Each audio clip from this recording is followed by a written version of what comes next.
Namaskar, I'm Purva Naresh and I'm in conversation with Prakash Belawadi. Did I get that right? Okay. And Prakash is here. Prakash is an actor. He also runs a drama and a film school and he reviews plays, and we leave him to talk a little more about himself so that we get a little insight into him. I direct. I used to be a lighting designer long ago. I used to do makeup before that because my father was a theatre person who did makeup. He was called Makeup Nani. So, the house I grew up in was called Green Room. Okay. So I'm like a theatre person. I can't escape that, but I've done other things. I've been a journalist otherwise, quite prominently. And off late I teach a lot. So I teach filmmaking and I teach a little bit of theatre and acting. So what kind of content excites you when you pick it up? Because you're also a writer, you're also a director. If you're a girl who's living in a city like Mumbai, and maybe it's safe for you to go home after 8 o'clock, after rehearsals, after work, or 9 o'clock or 10 o'clock for you to go home. Not that it's so safe, but it's safer than most other cities, let's say, but you can go. But otherwise, you're saying 50% of the population is actually denied as simple right like walking in the street, right? Now, let us say you wear a little black dress to a party, or a little red dress to a party. You have to cover yourself up, till you actually arrive at some place. Till you find a safe, secure environment, you have to cover yourself because your entire public space is unsafe. The environment is not allowing you to... your public space is so unsafe, right? Now, it must bother you as a girl. And if you're a woman playwright, if you do not write about that. Theatre has a very limited scope in terms of entertainment by the nature of the medium. See, I'm saying, it's not, the word entertainment itself is an industry word. It is not intrinsic to the artistic world. Okay. See, you don't say, for instance, is Leonardo da Vinci entertaining? You don't say, right? The word entertainment is not intrinsic to art. It's intrinsic only to the industry. But the kind of theatre we do cannot be an industry. It's not possible because you look at the number of man-hours that goes into rehearsals. Look at the performances you can do. Look at the number of ticket-paying audiences that you can attract to it. It can never become an industry in that nature. Actually, I act in a play. I do a play called Copenhagen. We do many shows of that. And I act as Niels Bohr in that. You cannot make a film like that.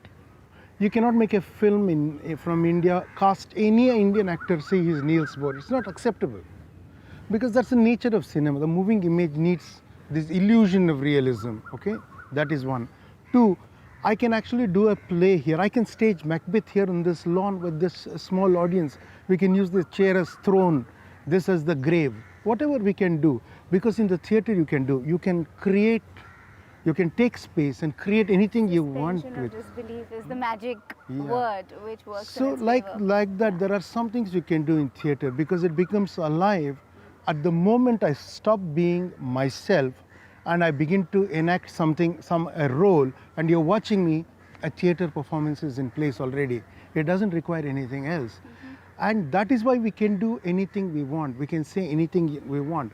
Can you do the play called Copenhagen on television, on any channel? There are 837 channels in India. You cannot do. You think there is freedom in television. There isn't. There is freedom only in this work. So I'm saying this is precious and this is sacred and we should keep it. Because it doesn't make products.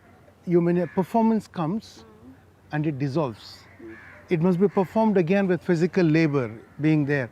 It cannot. Something you create there and You cannot just do and have 1,000 reruns of it. It's an not experience and that you give an audience. Yes, I think that theatre definitely, if it's shortfall in terms of if you're assessing it commercially, then the shortfall is that it does not have the numbers.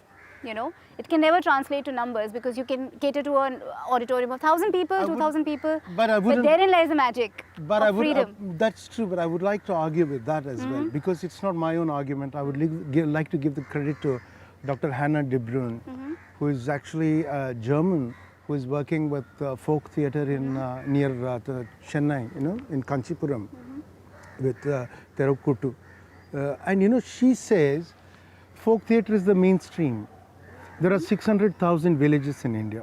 Okay, in maybe 200,000 villages every day, there'll be some version of the epics, or it be subverted, distorted, told in their own way. 2,000 Ramayanas, why 200? It'll be done in some way, and millions and millions of Indians will be participating and watching in them. In such performances, there is no separation of the village is doing it, which means even the observing and the doing is both sacred, and they'll be doing it. And that is the numbers. Not even Bollywood can match those numbers. So I'm saying, look, if you begin to evaluate this by Indian parameters, applying Indian qualitative terms, Indian certification of aesthetics for it, good, bad, beautiful, not beautiful, and Indian methods of qualifying this experience, I think everything that we're using in terminology falls by the wayside. We're talking about a population that is 1.26 billion. What are the numbers we're talking about? Remember, as we sit and talk, as this evening flows, more people will be watching a performance in India than anything else. Remember that. Prakash, what is stopping us? What is us as in theatre from becoming a mainstream mode of medium, of storytelling? Because, in the morning newspaper, if the review was of a Theyyam performance, and, the reviewer is writing, as I stood there, a sense of divinity entered my being, and I felt a sudden grace being offered to my life, and I thought I can become more meaningful today. Supposing your reviews in the morning papers were about that and not about this nonsense. Why do you think that is not happening? It's not happening because we are Macaulay's children, we are Western educated, we have low self-esteem, we are not proud of our own traditions, we don't talk to each other. I should know your language, where you come from, your villages and your life I should know, like you should be curious about me. And that has been denied to us by this language of traders that you and I are using now, because it stops our souls from talking to each other. That's why. Absolutely agree with you at an emotional level, but I'm also a producer and I produce my own plays, and I think it ultimately had to be that because you really would not find many producers wanting to produce plays. So I think that's one of the reasons why I turned producer. But I think that when I try to put the analytical mind to this question, that why is then theatre not becoming mainstream, I do think that it boils down to the fact that it does not generate enough numbers in terms of revenue, and therefore it does not hook the interest of the reviewers, because that's not their mandate to review a play. Their mandate would be to go review a film and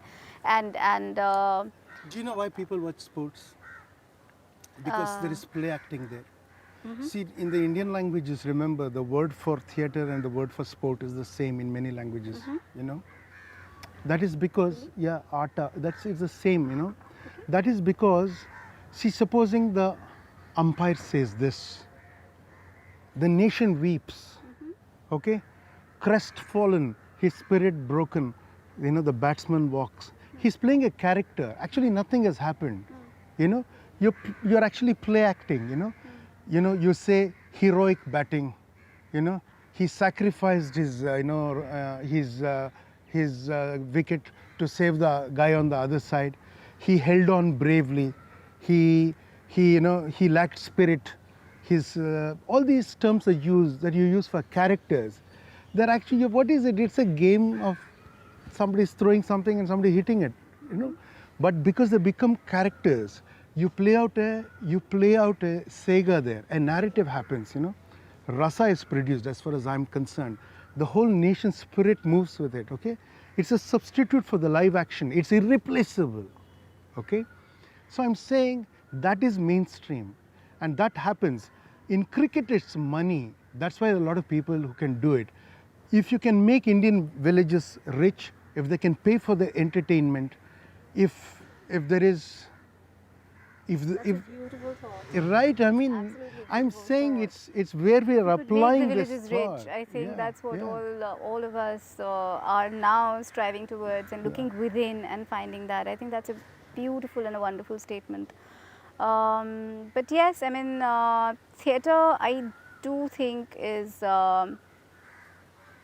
I think also it is one of the most, amongst the examples that we've quoted, vis-a-vis film or a game, theatre is a little more difficult to, not difficult, but more stylized maybe, more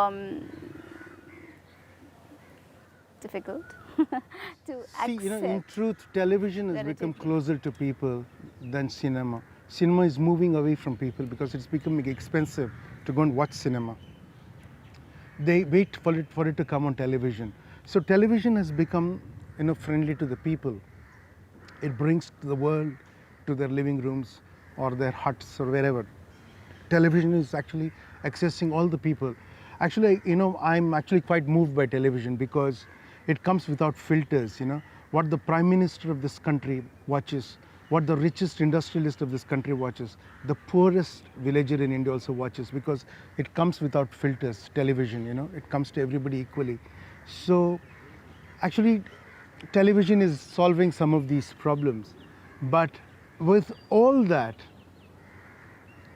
taking the village chariot, the performance to the deity, where the priest is performing, the dancers are performing, the villagers offering, making offerings are performing, the villagers just standing there is also performing. Everybody is part of that ritual. That is also theatre.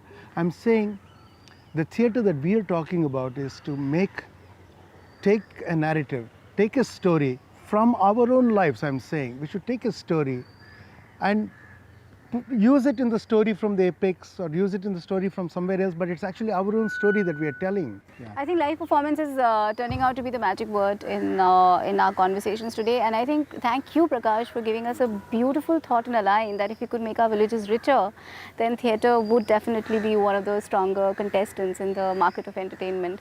And I think it's a beautiful thought. We all need to look within, and it's time to look within. Of course, right now is all the more reason to look within. And to make our villages richer, that's a beautiful line. It's a beautiful line. Thank you for giving it to us. Thank you.